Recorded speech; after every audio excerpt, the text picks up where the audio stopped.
Drowning in WhatsApp messages, let's transform that chaos into seamless automation. Today, we're diving into how to use Zapier with WhatsApp, unlocking a world of possibilities to automate your communications, notifications, and customer engagement. First, you'll need a Zapier account. If you don't have one, sign up for free on Zapier.com.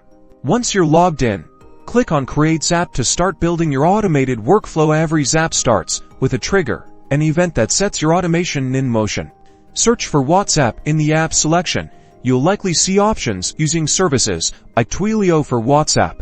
As direct WhatsApp integration is limited, select your chosen WhatsApp connector and then choose your trigger event. A common one is new message. Next, connect your WhatsApp account. This usually involves linking your Twilio account or a similar service that allows Zapier to interact with WhatsApp. Follow the prompts to grant Zapier the necessary permissions. Now for the action.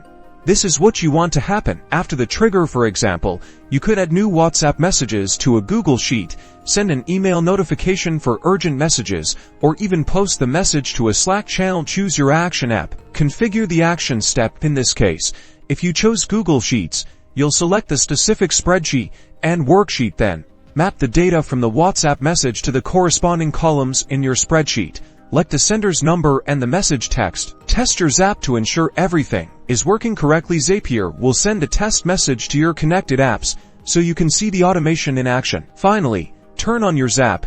Your WhatsApp automation is now live, streamlining your workflows and enhancing customer engagement. Explore different triggers and actions to discover even more ways to supercharge your WhatsApp experience with Zapier.